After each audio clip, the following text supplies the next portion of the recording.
Hello everyone, welcome to Urbanscape Bangalore, and in today's episode we will be looking at making the Neem Oil pesticide solution completely organic by excluding synthetic soap and including a natural ingredient called Soapnut or Rita.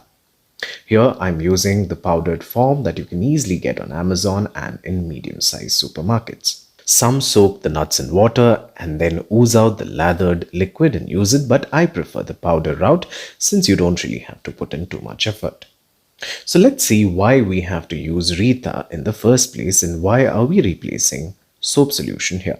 So the main ingredient in the neem oil mix is of course the neem oil, which is an excellent pesticide because it contains a compound called azadirachtin. Azadirachtin acts as a growth inhibitor when it comes in contact with common pests in the garden, including caterpillars.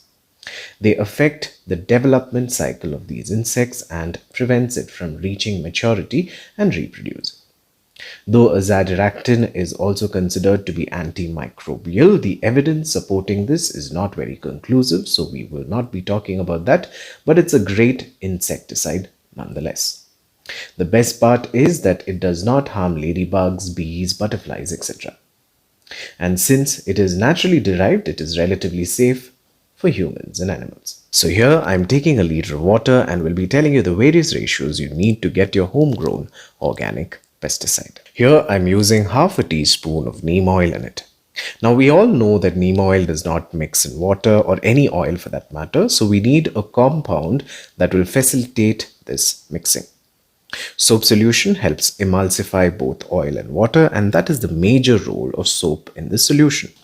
But soap also has insecticidal and antimicrobial properties that act against both pests and diseases.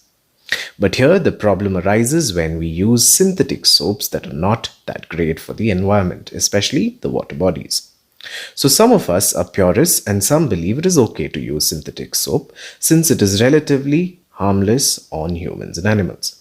So I have to say here that neither the former nor the latter is virtuous and both are subjective and you can choose what best suits you and your garden. So synthetic soap has its disadvantages and the biggest being it has compounds that take a lot of years to biodegrade and can pollute water bodies. Synthetic soap also can be harsh on plants if overused. So the best alternative is to use Soapnut or Rita powder.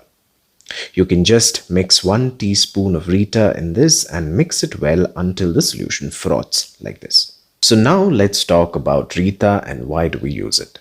So Rita is a fruit from the sapindus tree. The main components in it are saponins, tannins, flavonoids and fatty acids. The saponins in it help mix both oil and water, and Rita can be a great alternative to synthetic soaps. The saponin can disrupt the cell membranes of common pests, leading them to dehydrate and die just like what synthetic soap does. But as a standalone insecticide, Soapnut is not very effective, so when used in conjunction with neem, it can be a good companion ingredient. Also, the tannins have antibacterial properties. The disadvantage of Rita is that 1, it is not as effective as synthetic soap when the infestation is huge and powerful, and just because something is natural does not mean you can use it limitlessly. If used in high quantities, even Rita can burn the leaves and even alter the pH of the soil. So there are non-synthetic soap options too that just have vegetable oil and baking soda in them. You can use that if you don't get this. The last ingredient is the baking soda. You can use a teaspoon of it in the solution.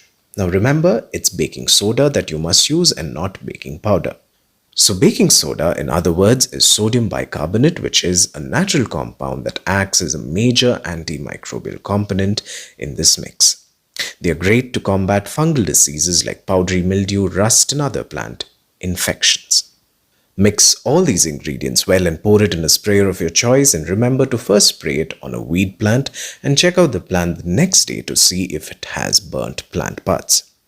If the plant remains unaffected, you can safely spray this on your other plants. I'm spraying this on this Texas sage plant that is infested with some kind of scale insect. So spray the solution thrice a week. So keep a MWF schedule, that is spray on Mondays, Wednesdays and Fridays until you see their population reduce. And with just a single spray, I come and see the next day that their population has reduced. See, with natural pesticides, consistency is the key because they are not as potent as the chems. The neem oil works excellently on mealies, aphids, scale insects, spider mites, and such.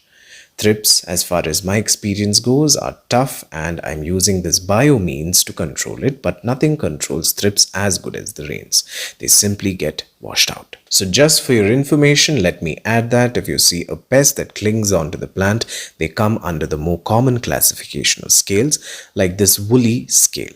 And you can see the effect of direct application of soap on its body, how it is dehydrating its waxy coat, and it will eventually die. So folks, with the neem oil, Rita, and baking soda, all you purists have a pesticide that you can spray without the nagging guilt in your heart. But remember, any extremity is bad, and we saw that happen in Sri Lanka, where the government banned chemical fertilizers and pesticides completely, and how that decision affected the agricultural sector there. So we need a more pragmatic solution and a mix and match of best practices of all kinds when you implement this in the wider agricultural space. But in your small gardens and farms, you can experiment with such completely natural pesticides and see if that is creating a lasting impact on you and your garden. And with this, we've come to the end of yet another episode of Urbanscape Bangalore, and I really hope you enjoyed this particular program. Additionally, you can follow me on Instagram and Facebook. The links are given below. And always remember, to grow slow is to grow well. Thank you for watching, and until we meet again, a very warm, natural goodbye.